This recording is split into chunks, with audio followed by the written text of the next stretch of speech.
നമസ്കാരം. ഞാൻ ഡോക്ടർ ഭാഗ്യ, Q1B health കെയറിലെ Ayurveda ഡോക്ടറാണ്.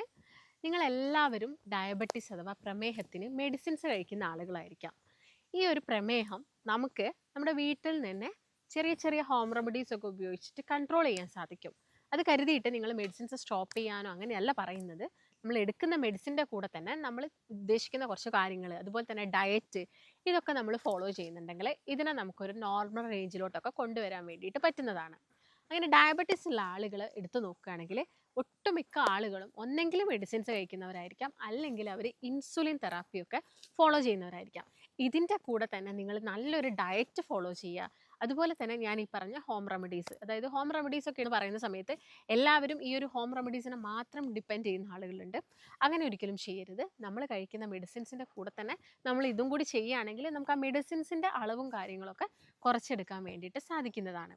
അപ്പം നമുക്ക് എല്ലാവർക്കും അറിയാം, ഡയബറ്റീസ് എന്ന് പറയുന്നത് ശരിക്കും അവിടെ നടക്കുന്നത് നമ്മുടെ രക്തത്തിൽ ഗ്ലൂക്കോസ് ലെവൽ കൂടുകയും ഈ ഒരു ഗ്ലൂക്കോസിനെ ഡൈജസ്റ്റ് ചെയ്യാനുള്ള കപ്പാസിറ്റി ഇൻസുലിന് നഷ്ടമാവുക, അല്ലെങ്കിൽ പ്രോപ്പറായിട്ട് ഇൻസുലിൻ ഉൽപ്പാദിപ്പിക്കപ്പെടുന്നില്ല, അല്ലെങ്കിൽ ഈ ഒരു ഇൻസുലിൻ ആക്റ്റീവ് ആവുന്നില്ല എന്നുള്ളൊരു കാരണം കൊണ്ടാണ് ഇൻസുലിൻ റെസിസ്റ്റൻസ് എന്ന് പറഞ്ഞൊരു കണ്ടീഷൻ ഉണ്ടാകുന്നത്.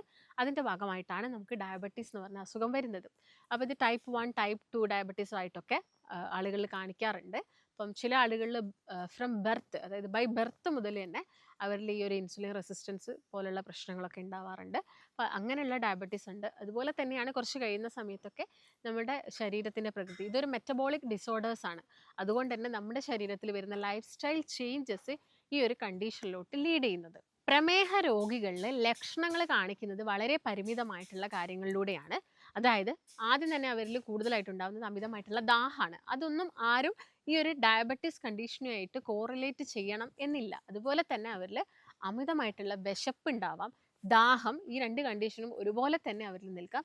വിശപ്പെന്ന് ഉദ്ദേശിക്കുന്നത് നിങ്ങൾക്ക് കൂടുതലും എന്തെങ്കിലും അരിയാഹാരങ്ങൾ കഴിക്കാനുള്ള ഒരു ടെൻഡൻസി കൂടുതലായിരിക്കും. ചില ആളുകൾക്ക് ചോറ് കഴിക്കണം, ചോറ് 2 നേരം കഴിച്ചിട്ടില്ലെങ്കിൽ ഒരു സാറ്റിസ്ഫാക്ഷൻ കിട്ടാത്തൊരു കണ്ടീഷൻ, ഇതൊക്കെയാണ് ഡയബറ്റീസ് പേഷ്യൻസിൽ കാണിക്കുക. അതുപോലെ തന്നെ ഇടയ്ക്കിടയ്ക്ക് വരുന്ന മൂത്രശങ്ക എന്ന് പറയുമ്പോൾ നിങ്ങൾ ചിലപ്പം കുറച്ച് മുൻപ് തന്നെ മൂത്രമൊഴിച്ചിട്ടുണ്ടായിരിക്കാം, നിങ്ങൾക്ക് വീണ്ടും മൂത്രമൊഴിക്കാനുള്ളൊരു ടെൻഡൻസി, മൂത്രത്തിൻ്റെ കളറിൽ നല്ല രീതിയിൽ തന്നെ മാറ്റം വരുന്നു.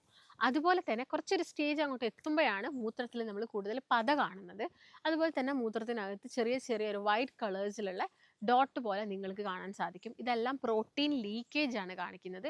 അപ്പോൾ ഡയബറ്റീസ് വന്നു കഴിഞ്ഞാൽ പ്രോപ്പറായിട്ടുള്ള ട്രീറ്റ്മെൻറ്റും കാര്യങ്ങളൊന്നും നിങ്ങൾ എടുക്കാതെ നെഗ്ലക്റ്റ് ചെയ്ത് കഴിഞ്ഞാൽ അതിൻ്റെ ഒരു ആഫ്റ്റർ എഫക്റ്റ് എന്ന് പറയുന്നത് കൂടുതലായിട്ടും അത് നമ്മുടെ കിഡ്നീനെ ബാധിക്കാനുള്ള ചാൻസസ് ഉണ്ട്. അതുകൊണ്ട് തന്നെ അവിടുത്തെ ഫിൽട്രേഷനിൽ ചേഞ്ചസ് വരാം. അതിൻ്റെ ഭാഗമായിട്ട് ഈ ഒരു പ്രോട്ടീൻ ലീക്കേജസും കാര്യങ്ങളും വരാം. അതാണ് നമ്മൾ മൂത്രമൊഴിക്കുന്ന സമയത്ത് മൂത്രത്തിൽ കൂടുതലായിട്ടും പത കാണുന്നതും അതുപോലെ തന്നെ ഈ ഒരു വൈറ്റ് പാർട്ടിക്കിൾസ് ആയിട്ടൊക്കെ മൂത്രത്തിൽ കാണുന്നതും. അപ്പം നിങ്ങളത് കൂടുതൽ സീരിയസ് ആയിട്ട് എടുക്കുക. അപ്പം നിങ്ങളിപ്പം ഒരു 40 വയസ്സ് കഴിഞ്ഞാലേ എനിക്ക് ഡയബറ്റീസ് വരൂ എന്ന് കരുതിയിട്ട് നമ്മൾ ആരും തന്നെ ടെസ്റ്റ് ചെയ്യാൻ പോലും പോവാറില്ല. പണ്ടൊക്കെ ആയിരുന്നെങ്കിൽ ഒരു ആഫ്റ്റർ 40 ആയിരുന്നു ഡയബറ്റീസിൻ്റെ സ്ക്രീനിങ് ടെസ്റ്റുകൾ നടത്തിയിരുന്നത്. പക്ഷേ ഇന്നൊരു 20 വയസ്സിന് ശേഷവും സ്ക്രീനിങ് ടെസ്റ്റുകൾ നടത്തുന്നുണ്ട്. അതിനുള്ള കാരണം നമ്മുടെ ഈ ഒരു മാറിയ ജീവിതശൈലിയാണ്. ഞാൻ മധുരം കഴിക്കാറില്ല, എനിക്ക് മധുരരസത്തിനോട് ഒട്ടും ഇഷ്ടമില്ല, ഞാൻ കൂടുതലും എരിവുള്ള ഭക്ഷണങ്ങളാണ് കഴിക്കുക എന്ന് പറയുന്ന ഒരുപാട് ആളുകളുണ്ട്. പക്ഷേ അവർ കഴിക്കുന്ന ഒരു പ്രധാനപ്പെട്ട ഐറ്റമാണ് ചോറെന്ന് പറയുന്നത്. ചോറ് കഴിക്കാം, അവർ ചിലപ്പം ചായ ഒരു 3-4 ചായ ഒരു ദിവസം കുടിക്കാം, അല്ലെങ്കിൽ ഈ പറയുന്ന പോലെ ഫാസ്റ്റ് ഫുഡുകൾ, ഈ സാൻഡ്വിച്ച്, ബർഗർ പോലുള്ള ഫാസ്റ്റ് ഫുഡുകൾ കൂടുതൽ കഴിച്ചു കഴിഞ്ഞാലും നിങ്ങൾക്ക് ഈ പറയുന്ന ഡയബറ്റീസ് അഥവാ പ്രമേഹം വരാനുള്ള ചാൻസസ് ഉണ്ട്. അതുകൊണ്ട് നിങ്ങൾ ഈ പറഞ്ഞ എല്ലാ കാര്യങ്ങളിലും ഒരു കൺട്രോൾ വരുത്തണം. ഇത് കംപ്ലീറ്റ് ആയിട്ട് ഒഴിവാക്കാനല്ല പറയുന്നത്, നമുക്ക് ഒക്കേഷണലി കഴിക്കാം. പക്ഷേ ഇന്നത്തെ ഒരു സാഹചര്യത്തിൽ അങ്ങനെയല്ല. ഇന്ന് ഒരു ജനറേഷൻ എന്ന് പറയുന്നത് അവർക്ക് എല്ലാ ദിവസവും ഏതെങ്കിലും രീതിയിൽ ഒരു ഫാസ്റ്റ് ഫുഡ് അവർ ഏതെങ്കിലും ഒരു നേരമായിട്ടെങ്കിലും കഴിക്കുന്നുണ്ട്. അതാണ് അവരിലെ ഡയബറ്റീസ് ഇത്ര നേരത്തെ ഒരു ചെറു പ്രായത്തിൽ തന്നെ അവരെ പ്രമേഹ രോഗികളാക്കുന്നത്. അതാണ് നിങ്ങൾ പ്രധാനമായിട്ടും മനസ്സിലാക്കേണ്ടത്. അപ്പോൾ ഇത് നിങ്ങളൊരു ഇനീഷ്യൽ സ്റ്റേജിൽ ട്രീറ്റ്മെൻറ്റ് എടുത്തിട്ടില്ലെങ്കിൽ ഇത് നമ്മളെ കിഡ്നീനെ ബാധിക്കാം, ഞരമ്പുകളെ ബാധിക്കാം, തരിപ്പ്, മരവിപ്പ് പോലുള്ള പ്രശ്നങ്ങൾ ഉണ്ടാവാം.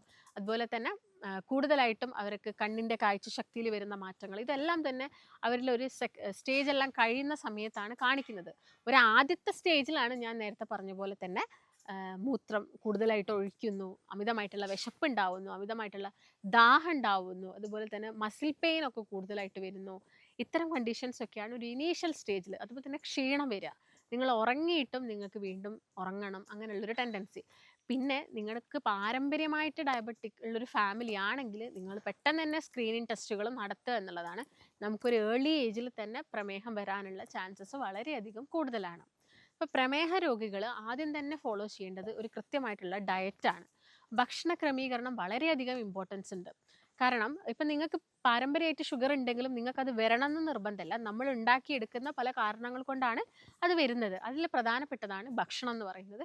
ഭക്ഷണം നമുക്ക് വേണ്ടത്ര അളവിൽ മാത്രം നിങ്ങൾ കഴിക്കുക. ഭക്ഷണം നമ്മളൊരു ഔഷധം പോലെ കഴിക്കുന്നതാണ് ഏറ്റവും മഹത്തായിട്ടുള്ളൊരു കാര്യം. കാരണം നമ്മൾ പലരും ഇപ്പം അങ്ങനെയല്ല. നമുക്കിപ്പോൾ രാവിലെ ഒരു ബ്രേക്ക്ഫാസ്റ്റ് പലരും സ്കിപ്പ് ചെയ്യുന്നു, കഴിക്കാതിരിക്കുന്നു. അല്ലെങ്കിൽ ഉച്ചയ്ക്കും ചിലപ്പോൾ കഴിക്കുന്നില്ല, എന്നിട്ട് വൈകുന്നേരം ഹെവി ആയിട്ട് കഴിക്കുന്നു.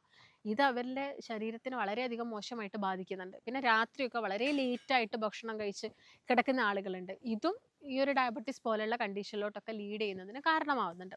അപ്പോൾ ഇത്തരം കണ്ടീഷൻസ് ഒക്കെ ഒഴിവാക്കാൻ നിങ്ങൾ കൃത്യമായിട്ടുള്ള ഒരു ഡയറ്റും കാര്യങ്ങളൊക്കെ ഫോളോ ചെയ്യുന്നതാണ് ഏറ്റവും നല്ലത്. അപ്പം ആദ്യം തന്നെ ഞാൻ നേരത്തെ പറഞ്ഞ പോലെ കാർബോഹൈഡ്രേറ്റ് അഥവാ അന്നജം ഒന്ന് കുറച്ചുകൊണ്ട് വരിക, ഭക്ഷണത്തിനകത്ത് കുറയ്ക്കുക. എന്നിട്ട് നല്ല പ്രോട്ടീൻസും നല്ല കൊഴുപ്പുകളും നിങ്ങളുടെ ഭക്ഷണത്തിനകത്ത് ഉൾപ്പെടുത്തുക. ഇപ്പോൾ ഡയബറ്റീസ് ഉള്ള ആളുകൾ ഡയറ്റ് എടുക്കുന്ന സമയത്ത് അവർക്ക് ഭയങ്കര ടെൻഷനാണ്. അപ്പം ഞാൻ നാളെ മുതൽ എല്ലാം ഒഴിവാക്കണം, കംപ്ലീറ്റ് ആയിട്ടുള്ള ഫുഡൊക്കെ ഒഴിവാക്കണം എന്നുള്ളൊരു തോട്ട് പലർക്കും വരാറുണ്ട്. അപ്പം അങ്ങനെയൊന്നുമില്ല. നമ്മൾ ഡയബറ്റീസിൻ്റെ ഡയറ്റ് എടുക്കുന്ന സമയത്ത് കാർബ്സ് ഒഴിവാക്കുന്നു, ഷുഗർ ഒഴിവാക്കുന്നു. പക്ഷേ നല്ല പ്രോട്ടീൻസ് ആൻഡ് ഫാറ്റ്, നല്ല പ്രോട്ടീൻസ് ഫാറ്റിലാണ് നമ്മുടെ മാംസം, മുട്ട, അതുപോലെ തന്നെ മത്സ്യം എല്ലാം തന്നെ വിടുന്നത് ഇതിലാണ്. അതുകൊണ്ട് നമുക്ക് ഈ പറയുന്ന ഐറ്റംസുകളൊക്കെ നമ്മുടെ ഭക്ഷണത്തിനകത്ത് കൂടുതലായിട്ടും ഉൾപ്പെടുത്താൻ സാധിക്കുന്നതാണ്. അപ്പം നിങ്ങൾക്ക് ഇങ്ങനെ ഡയബറ്റീസ് ഉണ്ടെങ്കിൽ ആദ്യം തന്നെ ഒരു ഡയറ്റ് എടുക്കുക. പിന്നെ പ്രോപ്പറായിട്ടുള്ള മെഡിക്കേഷൻസ് കാര്യങ്ങൾ കൃത്യമായിട്ട് ഫോളോ ചെയ്യുക. പലരും മരുന്നുകൾ സ്റ്റാർട്ട് ചെയ്യും, പിന്നെ ഡോക്ടേഴ്സിൻ്റെ കൺസൾട്ടേഷൻ എടുക്കില്ല, ഫോളോ അപ്പ് എടുക്കില്ല. അങ്ങനെ പോകുന്ന ആളുകളുണ്ട്. അതും അവരുടെ ബോഡീനെ കാര്യമായിട്ട് തന്നെ ബാധിക്കും. അതും നമ്മുടെ കിഡ്നീനെ ബാധിക്കാനുള്ള ചാൻസസ് ഉണ്ട്. അപ്പം നിങ്ങൾ കൃത്യമായിട്ട് ആ പ്രോപ്പർ ഡോസിൽ ഡോക്ടേഴ്സിൻ്റെ കൺസൾട്ടേഷൻ എടുത്തതിന് ശേഷം മാത്രം മെഡിസിൻസ് കഴിക്കുക എന്നുള്ളൊരു രീതിയിലോട്ട് മാറുക. അതിൻ്റെ കൂടെ എക്സസൈസ് നിർബന്ധമാണ്. എല്ലാ ദിവസവും 1 മണിക്കൂറെങ്കിലും നിങ്ങൾ കൃത്യമായിട്ട് എക്സസൈസ് ചെയ്യുക. ഇതെല്ലാം ചെയ്യുന്നുണ്ടെങ്കിൽ നിങ്ങൾക്ക് ഡയബറ്റീസ് കൺട്രോൾ ചെയ്യാൻ സാധിക്കും. ഈ പറഞ്ഞ കോംപ്ലിക്കേഷനിലോട്ടൊന്നും തന്നെ പോവുകയില്ല. അപ്പോൾ ഞാൻ നേരത്തെ പറഞ്ഞ നെഫ്രോപ്പതി, ന്യൂറോപ്പതി പോലുള്ള കണ്ടീഷനിലോട്ടൊന്നും ഇത് പോവുകയില്ല. അപ്പോൾ ഈ ഒരു രീതിയിൽ നിങ്ങൾ കാര്യങ്ങൾ ചെയ്യുകയാണെങ്കിൽ നമുക്ക് ഡയബറ്റീസ് ഒക്കെ ഒരു നോർമൽ സ്റ്റേജിലോട്ട് കൊണ്ടുവരാൻ പറ്റുന്നതാണ്. അതുപോലെ തന്നെ നിങ്ങൾക്ക് വീട്ടിൽ നിന്ന് ചെയ്യാൻ പറ്റുന്ന ഒരു ഹോം റെമഡി നമുക്ക് നോക്കാം. അതിനൊന്നുമില്ല, നിങ്ങൾക്ക് ഒരു ഗ്ലാസ് വെള്ളം വേണം, അതുപോലെ തന്നെ ഉലുവ വേണം. ഇത് തലേ ദിവസം രാത്രി ഒരു ഗ്ലാസ് വെള്ളത്തിനകത്തോട്ട് 1 ടീസ്പൂൺ ഉലുവ കുതിർത്ത് വെക്കുക. എന്നിട്ട് പിറ്റേ ദിവസം രാവിലെ ഈ വെള്ളം കുടിക്കാം. ഇങ്ങനെ നിങ്ങൾക്ക് മാസത്തിൽ ഒരു 15 ദിവസം ഇത് ചെയ്യാവുന്നതാണ്. ഇങ്ങനെ ചെയ്യുന്നത് വഴി നമ്മുടെ ശരീരത്തിൽ അമിതമായിട്ട് വരുന്ന കൊഴുപ്പ് കുറയ്ക്കുന്നതിനും ഇത് ഹെൽപ്പ് ചെയ്യുന്നു. അതുപോലെ തന്നെ കൂടുതലായിട്ടും ഡയബറ്റീസ് പേഷ്യൻസിലും ഇത് നല്ല രീതിയിൽ തന്നെ ഫലം ചെയ്യുന്നതാണ്. ഇതും നിങ്ങൾക്ക് ഒന്ന് ട്രൈ ചെയ്ത് നോക്കാം. അപ്പോൾ നിങ്ങൾക്ക് സ്വയം ഇപ്പോൾ ഡയറ്റ് എടുത്തിട്ടൊന്നും പോസിബിൾ ആവുന്നില്ല, അതുപോലെ തന്നെ നിങ്ങൾക്ക് എത്ര ചെയ്തിട്ടും ഒരു റിസൾട്ട് കിട്ടാത്ത ആളുകളുണ്ടാവും. അപ്പം അത്തരം ആളുകൾക്ക് പ്രോപ്പറായിട്ടുള്ള ഒരു കൺസൾട്ടേഷനിലൂടെ തന്നെ നമ്മളൊരു ഡയറ്റൊക്കെ പ്രൊവൈഡ് ചെയ്യുന്നതാണ്. അപ്പോൾ നിങ്ങൾക്ക് താല്പര്യമുണ്ട്, ഇതിനെക്കുറിച്ച് കൂടുതൽ അറിയാൻ താല്പര്യമുണ്ടെങ്കിൽ താഴെ കാണുന്ന നമ്പറിൽ കോൺടാക്റ്റ് ചെയ്യാം. മറ്റൊരു നല്ല ഹെൽത്ത് ടോപ്പിക്കായിട്ട് വീണ്ടും കാണാം. നന്ദി.